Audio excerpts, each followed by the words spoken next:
It's huge. I have different ratings for cornerbacks, and the red rating would be a rating that says that a cornerback can dominate regular, just standard receivers, and he can even take a top-level receiver and turn him into an okay receiver. Mukamara was that caliber of cornerback, and they don't have anybody of that caliber to replace him.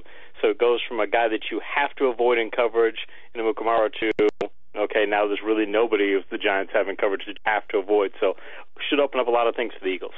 All right, now how could Philadelphia counter? Because it looks like now Nelson Aguilar hasn't been a big part of the offense, but Jordan Matthews does most of his work, Casey, out of the slot.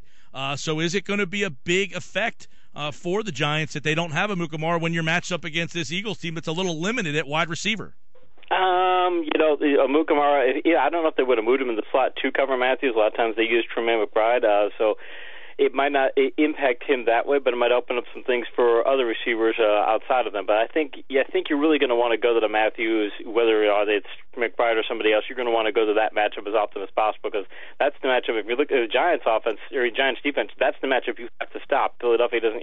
That's the one matchup of the passing game outside of maybe the tight ends that you've got to say we've got to stop. And I still don't know if the Giants have anybody who can do that. Casey Joyner is with us, ESPN.com NFL Insider here. The Giants and the Eagles coming up. Coverage starts at 6:30 tonight here on your home for Eagles football. Let me get your thoughts on the Giants' run defense, ranked number 1 in the league. Why is that? Is it personnel? Is it scheme? They were last year. What's different? Do you think that they are a legit, solid run defense? They are a legit, solid run defense. They also rank well in a couple of metrics I have called good blocking rate and good blocking yards per attempt. Those are metrics to look at how productive you are when you get good blocking and how often an offense gets, or how an offense gets its ball carriers good blocking, and from a defensive perspective, how much you limit the offense from getting those opportunities. They're doing well in both. What that means is they've got good gap responsibilities. They're good at being where they're supposed to be, and even when the offense is getting good blocking, they're keeping the gains to a minimum. So it means the safeties are making tackles. That means that linebackers are shedding their blocks and making a tackle a couple, 3-4 yards downfield. So this is not a team that you're going to expect to get big gains in the running game. You might be able to get some consistent gains, but you're not going to get big gains, and that's a big negative for the Eagles, because that's something that they're looking for out of their running game. Yeah, and obviously the Eagles' running game has struggled. Would this be a game that you anticipate that Sam Bradford throws the ball more? Yeah, definitely. Well, also because the Giants' offense is so high-powered that I would be surprised if this game doesn't turn into a shootout. But it needs to be one of those games where we talk about this many times, where Chip Kelly always wants to be a fast-paced, run-based offense. On occasion, he'll switch to a passing offense. This is one of those games where he needs to say, we need to be a fast-paced, pass-based offense, and hope that we can get the Giants into that kind of a game, because if he tries to be a fast-paced running team, I just don't think it works in this matchup. Before we look at what the Giants do well on offense, Fletcher Cox against Eric Flowers. Cox dominated last week. I mean, he was up against a rookie, but he'll be up against a rookie again. Is that an area? I always ask this question, Casey. Do you have to game plan for anybody on Philadelphia's defense? And they don't really have that guy. Is Fletcher Cox becoming a guy that the other team has to start game planning for and sending extra help over? He is. The Giants have been giving Eli terrific pass blocking. If you look at the number of their different pass blocking metrics, in fact, you could make an argument that if they're not the best pass blocking team in the league, they might be the second best to the third best. So this is something they're going to want a game plan for, but they've got the personnel and the scheme to do it. I mean, if you can pass block as well as they can. If I'm the Eagles, I'm not looking. I'd like to get a pass rush, and you want to have that happen. But the big thing you're wanting to do is hope that Eli Manning starts to take some of those chances he's taken in past years. And so bad committing Eli. Yeah, and then we know that he has struggled in some games against Philadelphia. The Eagles have owned this series 11 out of the last 14. They swept last year. Eli threw the ball 53 times for 429 yards in that regular season finale last year. If I tell you, Casey, that Eli Manning threw the ball 53 times, what's the result? And Eagles win. If he throws about 50 times tonight, the Eagles absolutely win the game, because that means that the Giants, it means the Giants are having to play catch-up. That means because they would like to get the lead and then run the football is what they want to do. But if they're having to throw the ball that often, they either got them in a shootout and it's a 50-50 proposition, or the Eagles got ahead. So I would say that if that happens, it very much favors the Eagles. They sacked the Eagles, did Eli 8 times in their first meeting, 4 times in their second meeting, but you think the Giants' offensive line has gotten a lot better from those two meetings last year?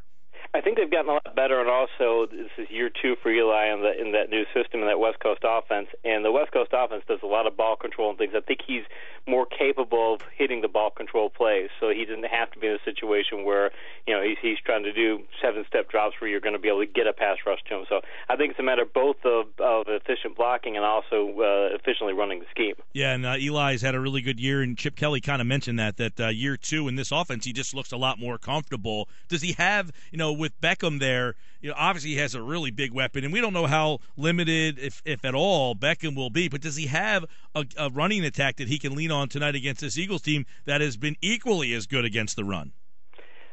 Their running backs aren't playing very well. Rashad Jennings he's been hesitant when he goes to hit the hole. Like there'll be a hole there, and he doesn't, he hesitates for a second. He's not pulling a Le'Veon Bell, but he's reading the block. It's the hole is there, and he just doesn't hit the hole like he used to. So that, if you're the Giants from that perspective, is just a goal line straight ahead back. So he's a guy you really don't want to lean on more than you have to. And Vereen is a good passer. So I think their big thing is Jennings and Vereen are both really good pass catchers, and they'd like to short passes, screens, flats, wide routes, things of that nature. That's one of the reasons I think they're going to get their ball in the game. I don't think they hand the ball off any more than they have to either. Yeah, and I know you look at the Eagles on their side of the ball with they want to try to get Murray established, and he just has not really been able to do that. But the Murray and the guy like Sproles, how does Sproles factor in terms of the Giants linebacker play, Casey? That's why I like Sproles seem in, and Beeson not being in the game. Could Sproles be the X factor? Yeah, I would definitely. If I'm the Eagles, I'm 10 times. Maybe a couple of handoffs, different passes, wheel routes, things of that nature. I want to get him in. I want to make the Giants have to count a lot of times the game. If they give him 10, or if you give him 10 touches, and he's out there for 20, 25 plays, something along those lines. Make the that, because Williams out there, or if you're putting if you put Matthews or Murray out there, if you put them out, the Giants pretty much know what these guys can do, and they're not really going to beat you from a matchup perspective in the passing game. It's a whole different story. So yeah, again, that's a way. If you can keep Sproles in the game, you're putting a lot more pressure on that Giants defense up. So. Casey Joyner, ESPN.com, NFL Insider, of course, looking at the matchups to watch. Where's a spot you like Philadelphia that they have a big advantage? A big advantage? That's a tough one. I don't know that they have a big advantage anywhere in this game. I really can't. Don't look at it and say, because I look at if you look at the passing game, Eli's just as good as Bradford. Look at the running game. Maybe I would say they've got better backs. If I had to say that they've got a bigger advantage, I do think they have better backs. The Giants have good pass catching backs, but if the Eagles. Yeah, if they needed to run the football, they've got the backs to do it. Not the Giants, so they really had to lean on the run game if they could. So that'd be the only place I'd say the Eagles have a significant edge. Are the Eagles blocking? You're seeing better play from their offensive line? Yeah, they were at 43.2% good blocking rate last week. The league average is just under 40%. So, and they had been struggling earlier in the year. They hadn't made the 40% mark, I don't think, one time before that contest. Are blocking better. Again, though, the Giants have been doing so well. It's one of those things where you want to do enough of the running game to keep the defense honest, but I don't think it's going to be a place where the Eagles are going to be able to lean today. Yeah, and of course the Eagles 2-3, the Giants 3-2. A loss for Philadelphia really cripples them. 0-3 in the division they would be, and it doesn't really kill the Giants, but sometimes you don't know how that factors in terms of are you pressing too much. I mean, last week the Eagles finally looked like a team that played a little bit more loose than they had the first couple of weeks.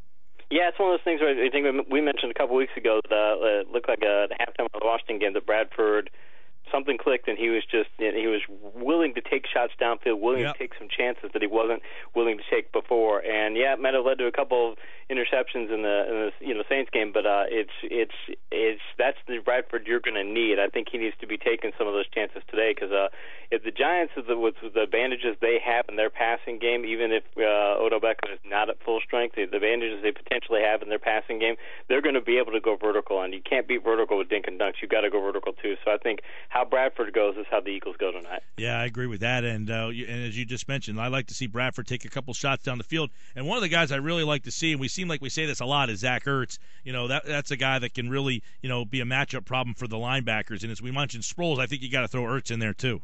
Yeah, the Giants have done a terrible job of covering tight ends. There are a number of different metrics. They're not good in that and at doing that. And I don't know if this becomes like the Washington game last year where it gets 15 passes. But I'm putting we talked earlier I'd like to see Sproles and Ertz between them get I don't know, about 15 to 20 targets. I think Sproles should get 10 touches, maybe a few carries too. But I'd like to see those two get anywhere from 15 to 20 targets, because I just think the Giants have all kinds of problems with both of those matchups. Give me a pick for tonight. Who you like? I like the Giants only because I think their passing game is so explosive. I think that they'll win a higher scoring game. But if Beckham's out, if he doesn't play, or if he's really slowed, then I'd like the Eagles. But outside of that caveat, I think the Giants win this one. All right, Casey Joyner likes the Giants with Beckham, and it looks like he is going to give it a go. It would be a surprise at this point if he does not play. We'll break down the game more at Casey Joyner TFS on Twitter for the hate mail. There you go. You like how I threw that in there for you? And, of course, we'll catch up with Casey on Thursday to recap this one and look ahead to the Eagles and a very good Carolina Panthers team on Thursday's show. Thanks, Casey. Appreciate it.